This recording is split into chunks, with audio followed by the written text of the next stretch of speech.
and welcome back to Unhelpful Yoda.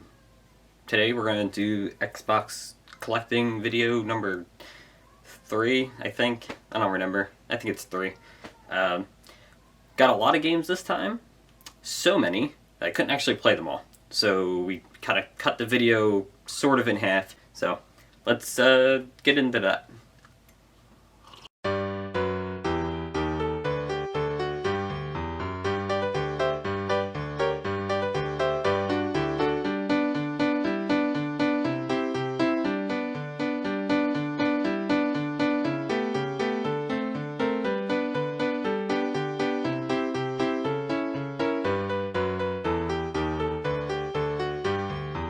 Anyway, quick start, we're going to fly through these sports titles.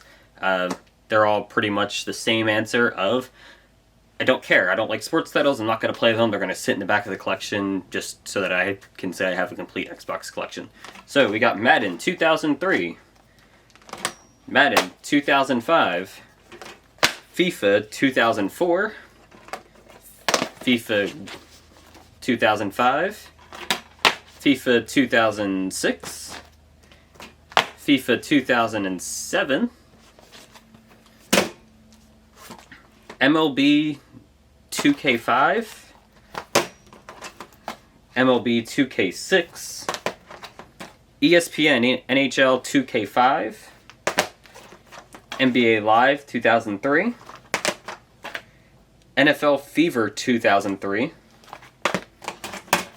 NHL 2004, and NHL 2006. Again, these are just like your generic dollar items that you just... Sometimes you just have to buy this stuff for the collection. These aren't super interesting. I don't know. I'm not going to play them. I have no interest in playing them. But maybe you do. Maybe you have an interest in playing sports games. If that's the case, comment if they're actually any good, I guess. I don't know. Maybe someone is interested, it's just not me. So, like, comment if they're good. Maybe I'll play one. I doubt it. I'm not going to play that. I can't do it. Sports games I can play, though. Street Hoops. This game's not that bad. It's like NBA Street. It's pretty cool. It's not a great game. I think it's okay. I would much rather play Street, but like... This is fine. This is like a nice alternative to NBA Street if you are tired of playing NBA Street, even if there's 3 of them. If you're tired of playing all 3 NBA Streets, this is like NBA Street 1.5. Another sports game that I actively play, and actually this is one of my favorite games of the generation, Fight Night Round 2. I love this game. I played the hell out of this game as a kid. I have it on the PS2, played a ton of it. Love just throwing haymakers at people. It's great. When I bought this, I actually replayed it again for this video. And I went, I think it's 30 wins in a row to end the game, like to get the final championship. With no losses, all knockouts. It was great. I beat the game. Well, beat the game again. You can't actually get everything in one run. You can only get but so many things. But I went out of my way to put a good, like, 10 hours into this game because I absolutely love this game. It's so much fun. Any system you can play it on, definitely check it out. This is round 2, though. Not round 3. Round 3 is garbage. This is another sports game that I actually really enjoy. I'm a big fan of Tony Hawk. This is Tony Hawk Underground, the first one. This is probably my second favorite Tony Hawk game. This is when Tony Hawk stopped being the more arcadey game and started becoming a little bit more open and interesting, and at least in my opinion. Tony Hawk Pro Skater 1 through 4, all fantastic games. Obviously, can't recommend those enough. But Underground 2, and American Wasteland is, in my opinion, the peak of Tony Hawk. American Wasteland is my personal favorite. Building your little park and stuff. We'll talk about that when we get the game. But yeah, this one is fantastic. It's the first Underground. The story's pretty interesting. You see some like real life classic skaters in this, like Stacy Peralta's in here. So like that kind of stuff is interesting if you are into skateboarding. And it's just fun. And the creative character is pretty good in this one. Again, I went back and ended up putting a good like 5 or 6 hours into this game when I bought it, just because it's one of my favorite Tony Hawk games, so I enjoyed this quite a bit. Alright, this next one is a game that I loved as a kid. You'll see why. But as an adult, this game is terrible. It is absolutely horrible. The mini games are bad. The story is bad. So much of it is bad. That game is Leisure Suit Larry. Magna Cum Laude. It's terrible. Don't play this game. It's absolute garbage. And not in like the fun, like trashy kind of way. Like, it's just bad. I have nothing positive to say. This game's terrible. I rented this game, I want to say like 30 times when I was like 12. But I would go to Blockbuster. I'm that old, yes. Go to Blockbuster, we'd rent a game, and every weekend I would rent a game. It was either this or Gran Turismo 4. It was the only two games I ever wanted to rent, to the point where my mom and my stepdad actually ended up buying us Gran Turismo 4. Mom absolutely refused to buy this game. She said why am I even renting this? She didn't know I was renting it. My stepdad didn't care. He just let us rent it. So we were renting it, and she had no idea. One day I was like, yeah, I want the game I've been renting. And my stepdad showed her, and she's like, absolutely not. You're not allowed to rent that anymore. So yeah, 12-year-olds shouldn't be playing this game. I think that's pretty obvious. But more importantly, and more to the point, this game is terrible.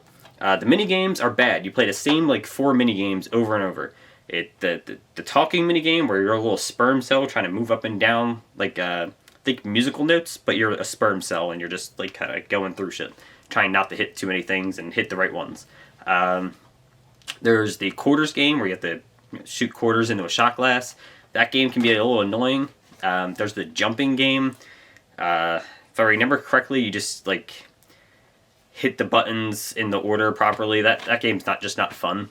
At least not to me. I think you have to time it too. It's been a while. I didn't really play this game that much for this review. I kind of just turned it on, made sure it worked.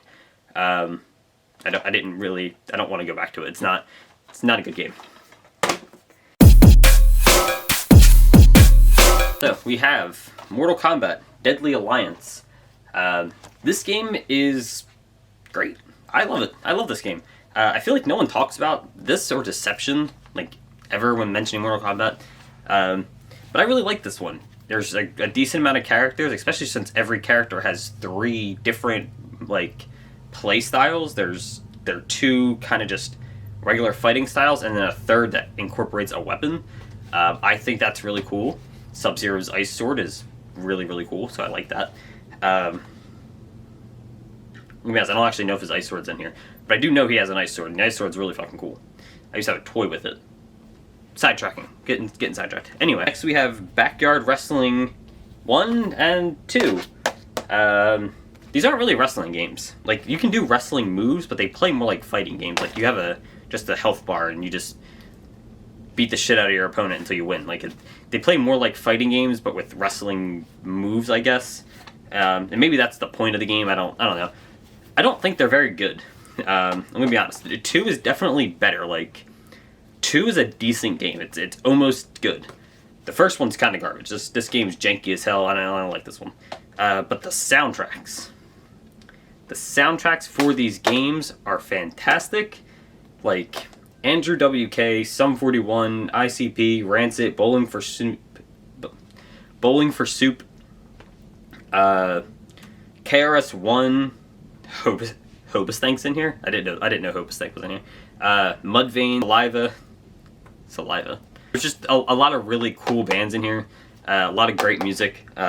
Obviously, ICP is right there on the front. I believe that is Violent J. I'm like 80% sure that's Violent J. I used to be into this shit. I don't remember though.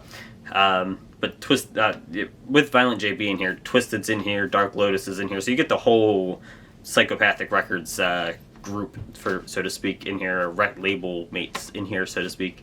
So yeah, soundtracks are fantastic. The games are kind of trash, but the soundtrack's really good.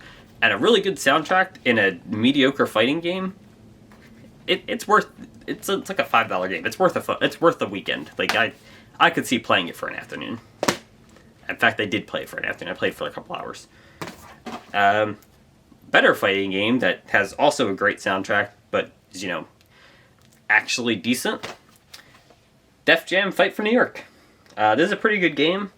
I feel like the character selection, at least when you first turn it on, is kind of limited. I believe there's unlockable characters. I didn't really look that far into it, and I didn't put enough time into it to start unlocking things, but I believe there's unlockable characters. I think the character selection at base is a little limited, though, so that was kind of But other than that, it was pretty good. I mean, this is like widely regarded at this point as a classic for the systems.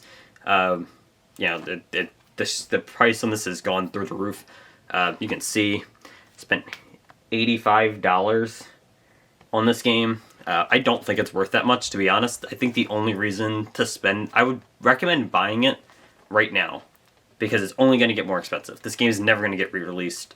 The licensing around these characters, like, maybe we'll get a new one, but we're not going to get this ported to new systems. It's just not going to happen. No licensing around all these people, it's just never going to happen. I don't think. Anyway, I would be willing to bet it's not going to happen. My suggestion... just if you want the game, just buy it. Buy it now. It's only going to get more expensive. So that's what I did, because it's just going to keep going up. It's one of those games where it's good. People love it. People remember it from their childhood. It's got that nostalgia. And it's just not going to see a re-release. It's very unlikely to see a re-release of any kind, let alone like a remake or a remaster. So really, it's just going to be trapped on... I think it's just the PS2 and the Xbox. I don't think there's a GameCube version. There might be. I don't know. Maybe there is a GameCube version, but honestly, I would just pick up whatever system you want it for and play it. It is a good game. I don't think it's worth $85. I think that's ridiculous. And I'm someone who will spend hundreds of dollars on stupid shit. So it's not like I just don't want to spend $85 on a game. Like, I'll spend $85 on a game if I have to. I don't really fucking care. This just isn't really worth $85. Except that it's never going to get re-released in anything, so it's just going to keep getting more expensive, so you might as well buy it now. If that makes sense. Next one. This one also is a little expensive, and I don't think it's worth it, because this probably could be re-released. Like, I see no reason why we can't get a remaster for this game, although I don't think it's really worth remastering. I don't think the game's as good as everyone thinks it is. That's Simpsons Hit and Run. There's another one. It's like $40, which isn't a huge amount of money, but... it's kind of it's a lot for an Xbox game. If you collect Xbox games, which if you're watching this, you probably do, they're relatively cheap. Most Xbox games are a couple of dollars. A $40 Xbox game is pretty high-end. So this is relatively expensive for what it is, and I don't think it's worth the money, because this could get re-released at any time. There's no reason The Simpsons creators can't re-release this game. They did it with the SpongeBob game. I feel like this could get one too. There's nothing in this game really preventing it other than the Simpsons license, which it's Disney. I feel like they're going to milk that, right? I mean, they already have been milking it a little bit on Disney Plus with those shirts. Anyway, sidetrack. I keep getting sidetracked. The game's good. It is a fun game. However, I think people remember it like the Grand Theft Auto, but for kids. It's teen rated, but like... it's Simpsons, it's a little bit more family friendly. And that's not the case. Like, Grand Theft Auto is open world, you run around and do things. This has open levels. This is levels that are explorable, but you still have missions to do, and then you move on to the next level. It's good. It's still a good game. But I think people misinterpret what they think they remember it being versus what it actually is. So there's that. But it is still a good game. It is a lot of fun. The collectibles are a little excessive. I would not suggest like completing the game. I think the completionist just did this game too. Now that I think about it, I think he just did this game. I would not suggest completing it or really even beating it. I would just play it. Play a couple levels. The first level you play as Homer. That's probably the best level. There's a couple of other good levels, but for the most part, just play the first couple levels. You'll get your fill of the game. It's a fun game. It's just not fantastic. It's not fantastic. Instead of remaking this game or re-releasing this game, just make a sequel that's literally The Simpsons Grand Theft Auto. That would be way more interesting. Next, we have Call of Duty Finest Hour.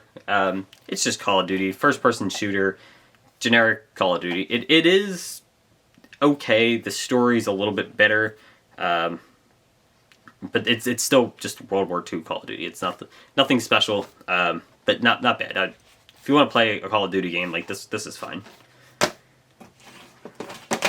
Next we have Spider-Man.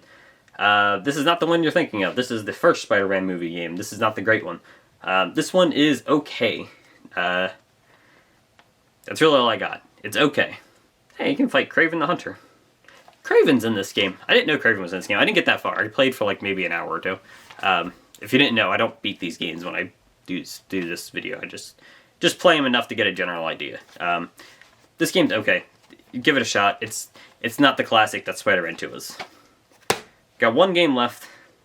You might have guessed what it is. Spider-Man 2. This game's a classic. This game's great. If you like the PS4 Spider-Man, play this. That's the same shit. This is just older. This is great. Fantastic game. The web slinging, everyone knows, is what makes this game so good. Being able to traverse the city the way you can is so much fun. But honestly, the RPG mechanics of the game I find to be a lot of fun. Where you can kind of like upgrade your Spider-Man, obviously RPG mechanics. You can upgrade your Spider-Man in the way you want to for the most part. You can just like buy upgrades and do random side missions to earn stuff to buy those upgrades. It's been a long time since I really put like a good amount of time into this game, and I didn't really have time to do that before making this video, but I'm probably going to go back and actually replay this game because this game is a lot of fun.